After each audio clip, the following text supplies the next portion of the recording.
The purpose of this conversation is to discuss about the recent happenings, basically in terms of tech layoffs, which I think so many professionals in tech right now are attributing to just AI replacing them, of which there are other factors in which these layoffs actually happen.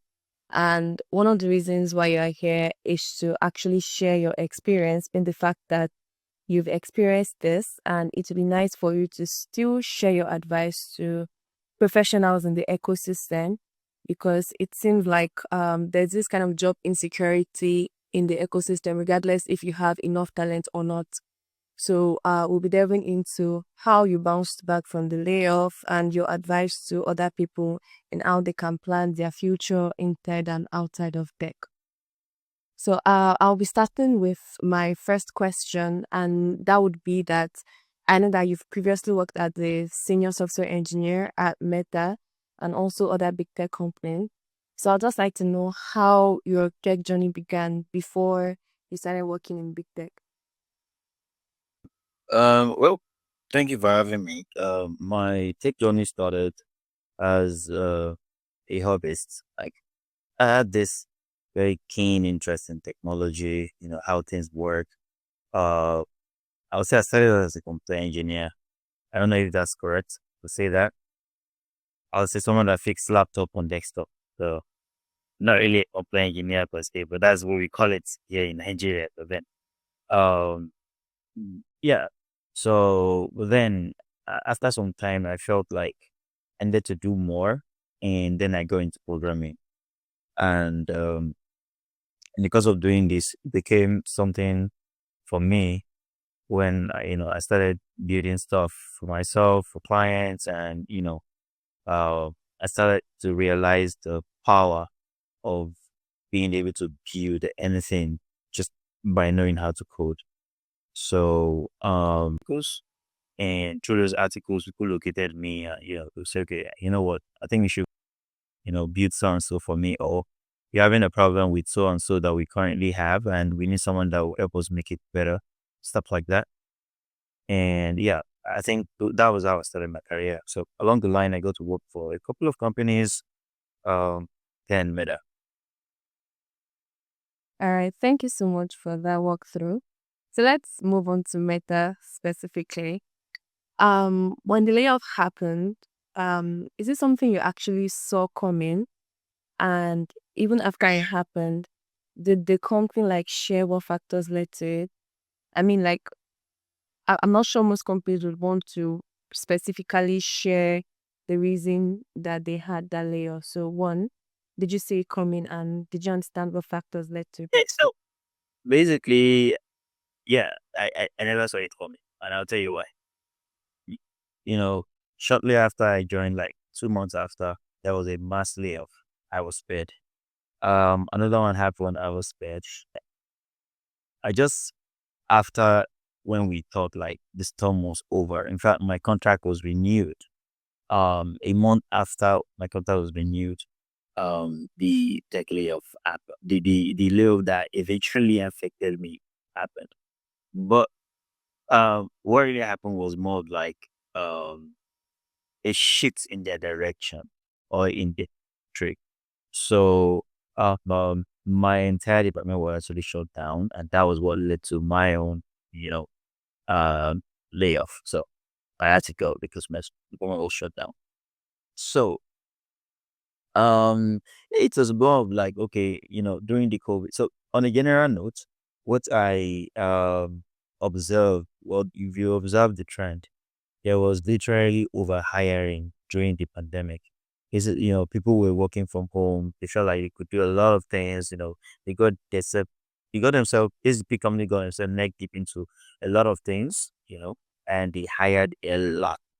And due to economic pressures and other factors like AI integration. In fact, we are not even there yet. In fact, a lot of people think it's direct impact of AI that leads to these layoffs, but no, it's like in preparation for the AI boom, right? And the main reason, from my perspective, and observation of the trend, is that um there were serious overhiring so much unnecessary scaling. And I think that guy, Elon Musk, actually opened the eye of the entire world. I mean, in the tech industry, specifically, to the fact that you don't need to have, thousands of people to make things happen. You need to keep lean teams to make things Yeah. move. Okay. You're referring to when he took over Twitter? Yeah, yeah. So there was see in tech there's so much. So even in out there's so much bureaucracy. There's so much process. You want to do something, you have to channel it to one particular department. They have to go through it. One legal stuff, they have to. I don't want to mention any department in specific. You have to approve this. Okay, move on to the next one. You have to share to speak again. Fill a very long form. I mean, on the US side of things, it won't make sense in the real sense. You have to fill a very long form, answer every damn question. And at the end of the day, they get to review everything. They will say, okay, this is what you can, this is what you can do. Lots so much restrictions. And a lot of everybody wants to everybody want to, make it look like they're really working. I hope it that way, but I would say everybody wants to justify their paycheck. I think that makes more sense. And so I feel like there's so much unnecessary stuff. And yeah, these are inevitable. It may not be palatable to the people that are affected, but these are moves that need to be made. And in the tech industry, there is so much unnecessary spending. So much unnecessary spending. So I knew it's a bubble that will break someday. And yeah, this is we witnessing it in the uh realistic but good way. Let me put it that way. Yeah. All right. You mentioned one thing earlier, and that had to do with the fact that you recently had your contract renewed, and then some time later you got laid off with other people. I think I also saw somebody on LinkedIn that said they recently just no, they were appointed for the Employee of the Year for 2024 and they got laid off like a month after. So I think somebody like that would not that even saw it coming because as far as they're concerned, their performance was over expectation. So sometimes layoffs doesn't necessarily mean like I feel like most people, especially newbies right now, especially this Microsoft layoff, they feel like it's AI that is replacing most software engineers or people in tech. So I would like you to still like give much more reasons to why most organizations are actually laying off individuals. I know you've mentioned some of them, but like can you highlight them so that people can still understand why these decisions are critical? Um, like I said earlier, number one is the overhiring during the pandemic. Number two is economic pressure, and number three is AI. Also have like a subtle factor, but AI is like it has like carry like less weights compared to the remain these earlier ones. Earlier, sorry, aforementioned points. Um, the thing is, it's concerning the employee that got employee of the year, and yet he or she got laid off. Well, it's quite a sorry case. I always tell people, whenever and wherever you're working, yeah,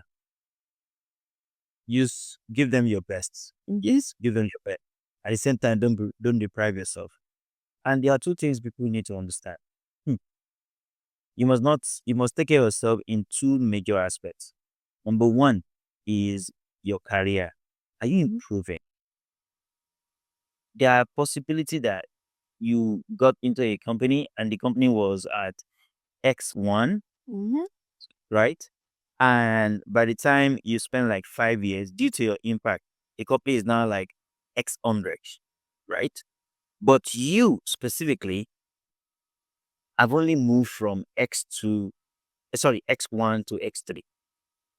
That means you are doing that at the detriment of yourself. Well, you taking that value will still improve you and boost you. But then at the same time, in terms of skills, in terms of development, in terms of new things that are even outside where you're working at, are you improving yourself in that aspect? For instance, if you are very valuable to the company, you've done a lot of things to the company, and you're still relevant to their future, I don't think they will toss you off like that. And if they have to do that, you won't spend, it will take time before you get a better opportunity. And you lean on, you get to like, use your previous experience as a president to the next better opportunity, right? So in terms of developing yourself, never slack at that, right? No matter how busy, no matter how much impact you want to make, you have to dedicate some time to improving yourself. Number two is um you have to have backup. You need to have backup. You need to be financially sensible. You need to have financial IQ while you're working. Yeah. A tech person might be earning if is working within a Nigerian company. I would say a cap of let's say 2 millionaire, or even 1 millionaire, even 500,000 naira. Someone that is working for you know like a US company. Let's say on average you're collecting let's let's go for the low or partner. Let's say $3,000. And with today's exchange rate on average, that's like 4.8 million. So someone like that, will be living large, behaving like I've arrived, driving an expensive car, living in Ikoyi, behaving like, he's a son or it belongs to the family of Otedola or Dangote. Uh, that's a very, very, very foolish move. And the best way to see tech salaries something like a seed, right? Mhm. So what you do instead is to look for opportunities of investing or sowing your seed after taking what will be enough for your survival on the minimal level, right? So you then use those money to invest. So when those investments are giving you ROI, then you can be using your ROI to, live to any standard you want to live. Because whatever you do, no matter how much you spend, that investment is still there. It's still going to give back to that. What's it called? It's going to return those dividends, right? Unlike your salary, the day you get laid off, you be left in deep shit.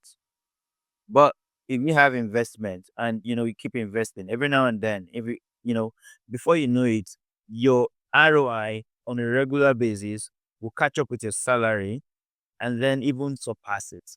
So when they say go away, be like, okay, oh sorry, you've been laid off. Okay, thank you. You won't get paid 6 months ahead in most companies as compensation. People nobody talk about this online. I have been laid off. I work at Microsoft.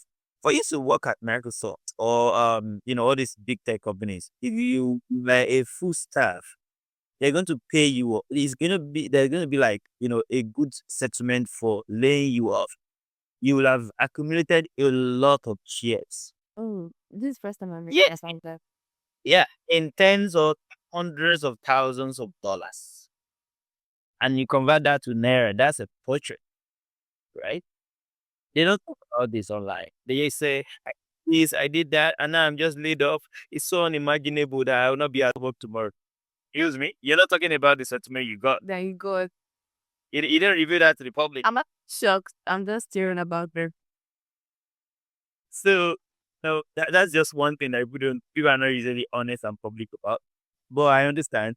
I understand. It's just that kind of pity game. Like, oh, I got little Microsoft. People read that and like, oh, we need someone to start up, and you get to take your which I want and all what's not there. It's yeah, I don't blame them. Strategy. Like I said, you need to pay back up. So if you are earning 3 millionaire, for example, per month, is there a way you can survive? Adjust and put everything around the survival to 1 million naira per month. And then the remaining 2 million is into investment. Agriculture is a very, very good one. If you don't know what you want to use your money for, just get a very, very good and good, honest and diligent lawyer that knows how to make findings about maybe land, make all the documentation. Sorry, do what necessary findings, go to Bureau of Land, do survey, get UC of OR all these necessary documents, accumulate land and have proper documentation for it. That even if government need any of those land, you'll be heavily compensated for it. There are men who bought parcels of land for 50,000 naira per plot. Some even bought acres for 100,000 naira per acre. And they did those things maybe 5 years, 4 years ago. They're selling that same land, Yeah. 40 million naira, 30 million naira, 100 million naira today. A land they purchased for just 50,000 naira. If you start buying land worth 1 million naira per plot today, 500K per plot today, in the next 3, 4 years, the amount you sell those land will be so crazy and unimaginable. People will think you're lying about the amount you actually purchase those land, right? That's it on its own. So when you get laid off, you're like, okay, I have property here, there, here, and then you do your evaluation and you're like, no, I'm not left with nothing. It's not like I've worked at Microsoft we work at Microsoft for 9 years, or sorry, we work at Microsoft for 11 years, 20 years, 18 years, and you tell me you were just laid off and that was it. No, no, it doesn't work that way. You were not left at nowhere. So, like I said, a lot of things are happening. It's about adapting. How important are you to their future, their trajectory? Where are they going? And you see, there's no emotion around running a company. You have to run it for results. You have to run it to keep and stay relevant. And I think it's just a reality. Let me put it that way. Yeah, it may be brutal because yeah, let me just put it that way. Yeah. All right. Thank you so much for the advice that you've given. So my next question will be, with this advice that you've given to other people that will be listening to this conversation, did you come to the realization after the layoffs, or you've always been involved in all these things before the layoff? Because I really want to understand what the first few weeks were like for you, emotionally, practically. On the contrary, my own lifestyle has been when you get blessed, you or when your income increase, or when things, when good things happen to you, instead of increase your standard of living, you increase your standard of giving. At the point in time, I kind of adjusted it to, yeah, I shouldn't forget myself. I should improve my standard of living and my standard of giving as well. So I'll say the times when I was made yeah, I did a lot of, I'll say philanthropy. Uh, Okay. yeah. So, help this person, help that person, see how I can make impact in this particular area. How can I touch life in this capacity? Those are the things that were, clouding my mind. And how do I just keep performing well at work? And, I was living a very good life. Let me put it that way. Until I got the shock of my life. It was so obvious that, yeah, man, you're going. So when it happened, the first thing I did was to get myself the latest and the maxed out spec MacBook. That's like my first, and best bet at the moment. So I did that. I just reached out to my vendor and I was like, I want so and so, so and so, so and so MacBook with so and so specifications. And coincidentally, that's the MacBook I'm using to don't see right now. Mm. So I was like, I just need the best machine, something that won't frustrate me in any way. So I got that first.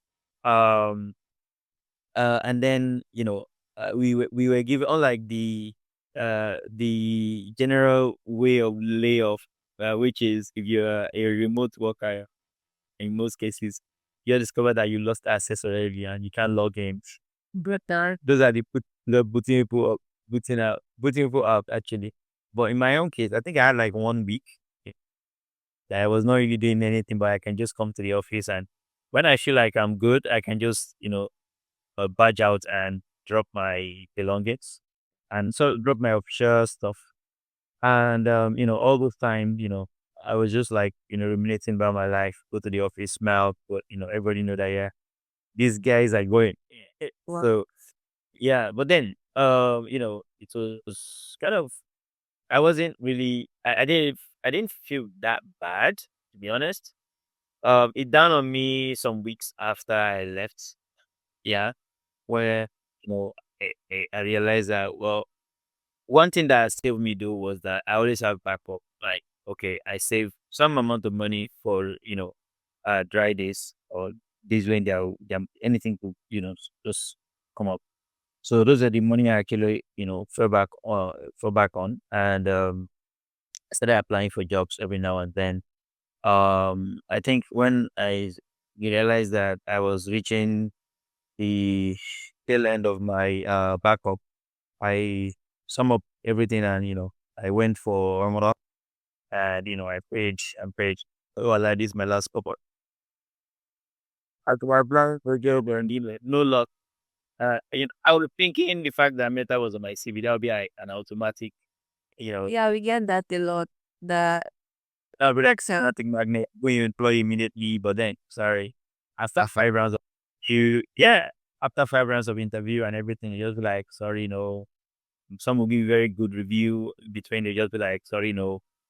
Somehow, sometimes it could be because they feel like they can afford you, or they feel like maybe one way or the other, they feel like you're not a good culture fit. They're not culture fit to, work with them. join the company. I don't know whatever reason they may have.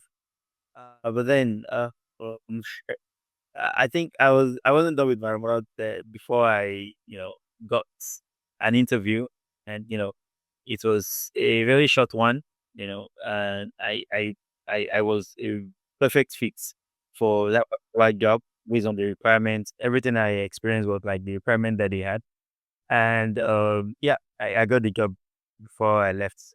So ever since then I've been on that job, and up to now, yeah, I'm still with them.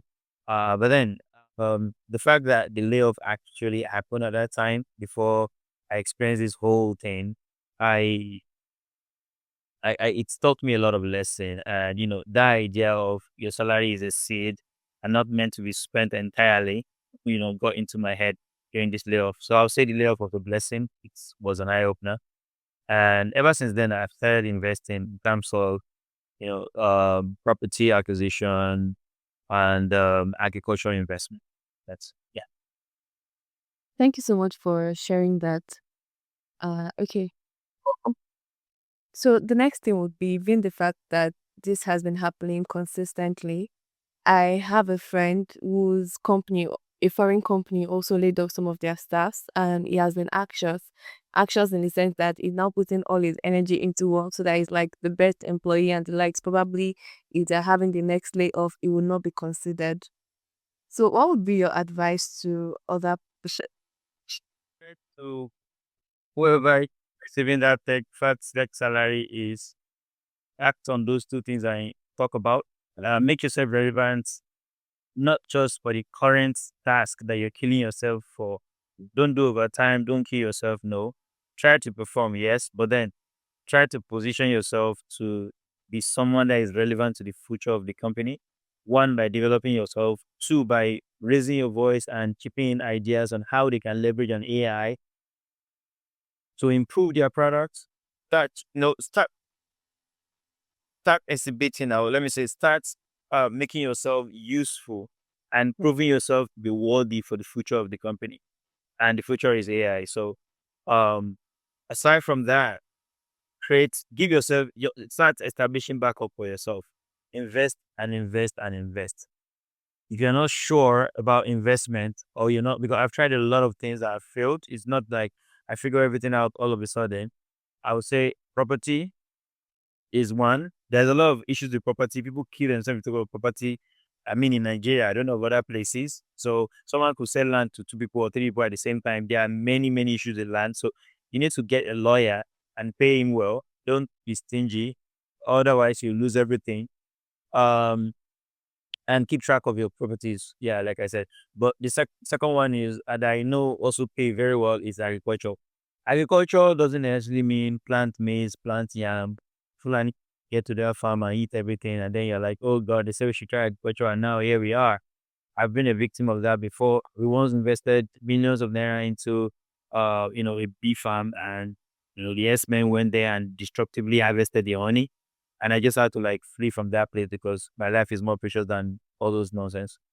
A lot of things I've done that I've failed, but then there are other things that you could do. I don't need to disclose them on this call, but then there are other branches of agriculture that you could actually try. Could be in animal husbandry, could be in uh other things, yeah, that are related to agriculture.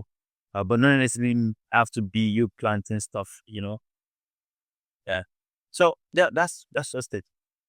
yeah. Have backup, invest, improve yourself, be relevant to your future, and it should be good. But you panicking about whether you'll be impacted by the next, wave of layoff or not, you don't have any control over it. It can happen to you. Yeah. Raise up enough, you don't even feel a thing when it happens. You be like, okay. Can happen to anyone. You're just a row in the HR Even spreadsheet. If you're a full-time employee, good for you. Get your settlement and smile to the bank. Chill a bit and then start applying again.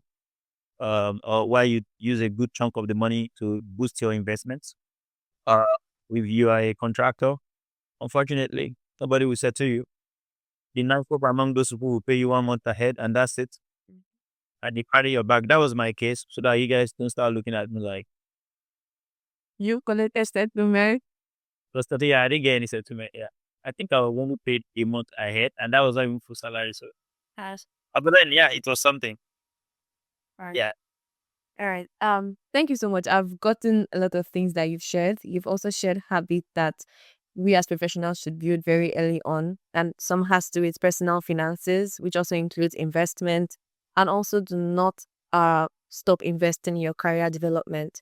But is there something else you would like to advise that we should build a habit of? Probably building your own brand in the ecosystem so that you can attract instead of chasing or anything else. yeah. Like I said earlier. Well, so there are two things. I'll first mention being principled.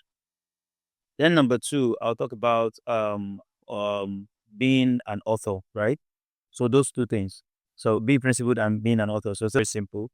If you are principled, you have to stick to a belief system that is justifiable and rational to you. Okay. Um, if you subscribe to a belief system that is justifiable and rational to you, then you um be so I'm trying to see a balanced way of putting it without making it look like I'm trying to preach something here. But then, if you are a if you're a if religion, okay, let me put it this way: if your religion doesn't hold you to cheat, to do terrible things, but then it's only to your advantage, then you are a hypocrite, right? Hypocrite. But then if your religion actually help you to be a better person, a better neighbor, a better coworker, someone that doesn't wrong people intentionally, and whenever it's called to our attention, is his attention is called to something that he does wrong, or do in any way he step anyone's toe, he quickly trace back and apologize and just move on. Then your religion is actually a good one, and you are a good you're a good um you're actually a good adherent of that religion. Let me put it that way. So it's very, very good to also be spiritual and be close to your God. So that when things take a rough turn, you can easily go back to him, because a lot of things, it's also attributed to luck and We'll just add. grace. Because there's sometimes that you try everything and nothing will just work, and it's that grace that just keep working for you. So I'll put it that way, and I'll stop there unless you have further questions in that line. Yeah, so if you're a Muslim, be a good Muslim. Don't be a Muslim just by name or by just fighting people. No, be nice, be good.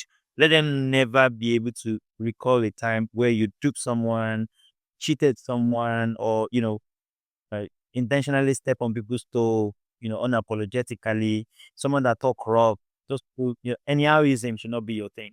You should have integrity. You should be honest. You should be diligent. um, the second one, what's the second point? Be an author. So being an author is something that is relevant to everyone in every field. It's always good to document your experience, your findings, your discoveries. And when you do that, two things will happen. People will discover and get to know you for who you are. And it's also attract a lot of opportunities, even the most obvious and most viewed billboard, either online or offline, will ever give you, right? I can't count the number of people that just reach out to me, maybe through some of the articles I wrote, and they're like, we want to help us solve this problem. You talk about so and so in your article. We're having that problem at the moment. Can you solve this problem? And then it just be a question of you giving them a view, sorry, a quote, and you opt for it. A lot of people even got a job through their article. Like, okay, we like to us. So, in fact, you're writing articles the way of exhibiting your knowledge and your findings and your discoveries and your capabilities, and people already know whether you're a good fit for them. And imagine, instead of you applying for so many jobs, it's like a lot of people are considering you it's like a reverse way of applying for a job, if you ask me, or getting contracted for, or getting approached for contract and the likes of that. All right. Thank you so much for that. So, we're coming to the end. This is my last question. And I think most of our conversations has been around people that are already exist in tech ecosystem. So, what about for people that are just entering tech now? Say probably people that are in uni, in school, or other professionals that are just wanting to enter tech. So, with the noise, Tech students, on a general note, I would say, um, yeah, don't stop learning, don't get discouraged. You still need to understand the fundamentals, understand how things work. And then when you understand and you have a good hold on the fundamentals, how things work, systems, and the next thing is for you to learn how to use AI efficiently. And there are two there are two sides of using AI. There is the aspect of using it to improve your workflow, and there's aspect of leveraging on it itself to improve what you're building or what you're working on. So those two aspects are things that you need to, work on to stay relevant and be future proof in what you're learning. And this also applies to people that are already in the field as well. See how you can make AI, improve your workflow, and see how you can use AI to improve what you're building. thank you so much for everything we've discussed on this call.